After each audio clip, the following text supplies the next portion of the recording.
Sur les débats et les paradigmes qui m'intéressaient à cette époque, ou juste après la thèse, avant que je sois recruté, ce qui a mis assez longtemps, parce qu'à l'époque, oui, il faut ajouter que c'était des thèses très longues, euh,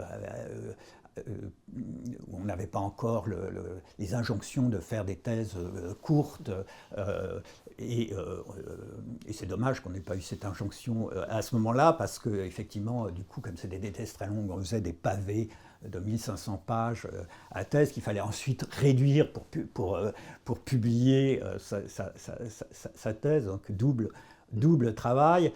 Euh, et, euh, et, et j'ai été recruté au CNRS en fait quand même assez tard. Et donc à cette époque, il y avait plusieurs thèmes émergents qui m'intéressaient. C'était notamment à ce moment-là, au moment de ma thèse, la naissance d'un sous-champ disciplinaire sur l'étude de l'ethnologie française, une étude internaliste faite par des anthropologues. La création de Gradiva, la revue sur l'histoire de l'anthropologie et des archives, date de la seconde moitié des années 80. Et d'autre part, en fait, les travaux de Jean Jamin, qui était l'un des fondateurs avec Michel Léris de cette revue, travaillait lui-même sur la mission Dakar-Djibouti, dont faisait partie son ami Michel Léris, et mission qui passe par le pays d'Ogon, et c'était donc des travaux qui m'intéressaient doublement. Et du reste, j'ai ensuite travaillé moi-même sur cette fameuse mission Dakar-Djibouti du début des années 30. Il y avait un débat aussi qui m'intéressait, ou un autre thème émergent qui apparaissait à ce moment-là, c'est toute la question de l'individu en Afrique, de l'affirmation de l'individu, de la singularité individuelle, de la liberté individuelle, dans des sociétés qui avaient pendant longtemps été perçues comme des groupes homogènes où l'individu était fondu dans sa communauté, dans la collectivité, et donc il y avait notamment l'école Griot était incapable de penser la singularité individuelle à l'intérieur de la société d'Ogon. C'était, je crois que le livre d'Alain Marie, L'Afrique des individus, qui est un peu marquant dans ce champ, est publié en 1996, donc juste après ma thèse. Et c'était un débat, une question qui m'intéressait, y compris au moment de rédiger ma thèse, puisque justement c'était quelque chose que je voulais mettre en avant à propos des buveurs, des buveurs d'Ogon, et de la façon de boire, où contrairement peut-être à une image classique, la bière ne sert pas simplement à communier et à se fondre dans un groupe en créant du lien social à l'intérieur. Elle sert aussi à se singulariser, à adopter des manières de boire singulières, des boissons différentes. Bon, mais c'est un sujet que j'aborderai sans doute plus tard. Donc c'est une question qui m'intéressait.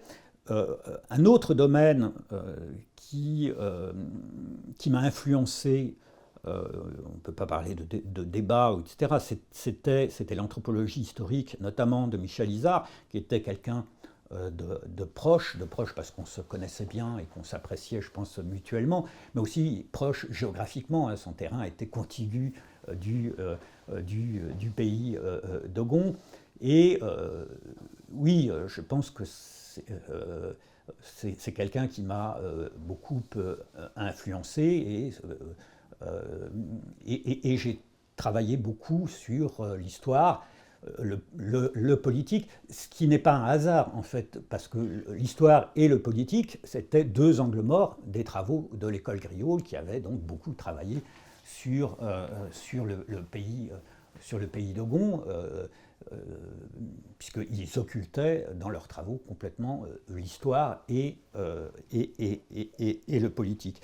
Et il y avait un débat qui m'intéressait justement à propos de l'histoire, un débat qui remonte aux années 70, hein, qui n'émerge pas à ce moment-là, mais qui prend peut-être d'autres formes à l'époque où j'écris ma thèse, c'est tout le débat sur les rapports entre histoire, mythe et littérature orale, avec des nouvelles perspectives, notamment politiques par Jean Bazin, qui pour le coup, en fait, que j'ai très peu connu, mais qui, lui, dont les travaux m'ont aussi beaucoup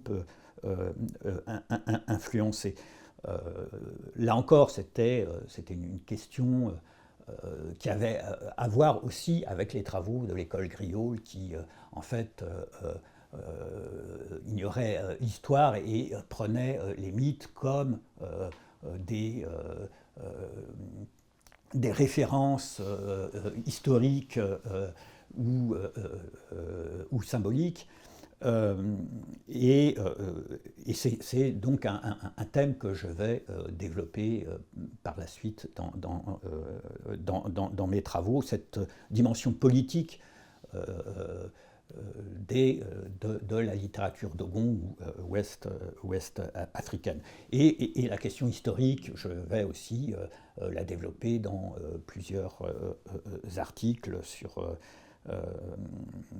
dont l'un en hommage d'ailleurs à Michel Izard, dans le livre d'hommage à Michel Izard.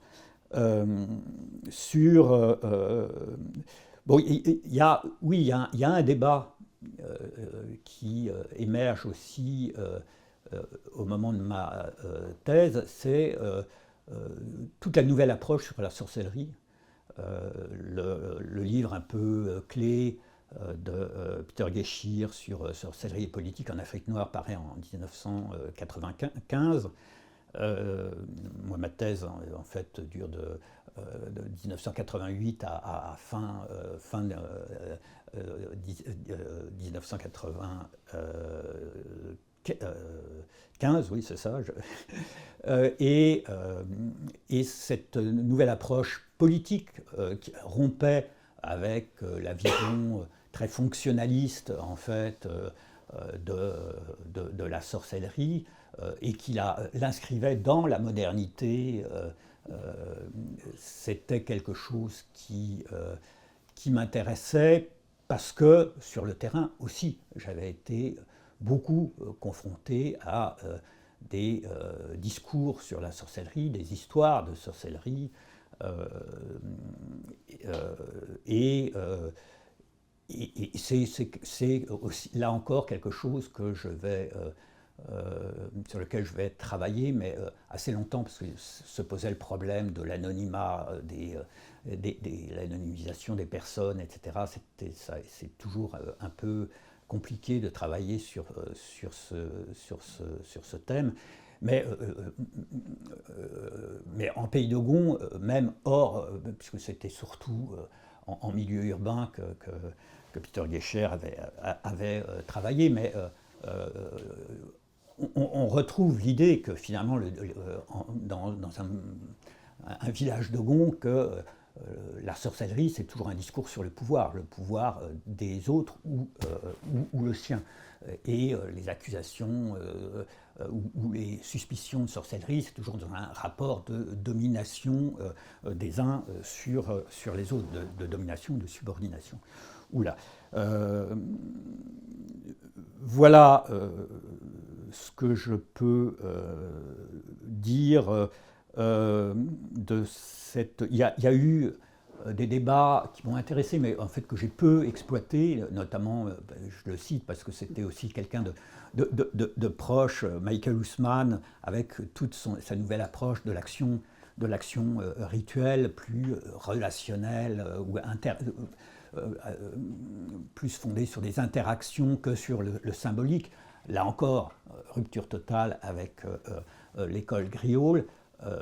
Mais j'avoue que j'ai finalement peu utilisé en fait cette approche dans mes travaux, alors même que justement cette question des relations interindividuelles effectivement m'intéressait par ailleurs. J'ai parlé de l'histoire de l'ethnologie, mais il y a un thème émergent aussi qui apparaît, c'est la question des archives ethnographiques, puisque en fait je vais être mêlé, disons, à cette recherche et sur les archives ethnographiques, grâce notamment à Marie-Dominique Mouton à Nanterre, qui, à une époque où ça n'intéressait personne, ces archives ethnographiques, a commencé à collecter à la bibliothèque Éric de Dampierre des archives ethnographiques, mais non seulement comme source d'information, mais aussi comme objet d'études spécifiques, quelles étaient les spécificités de ces archives ethnographiques, comment les traiter, etc. Et c'est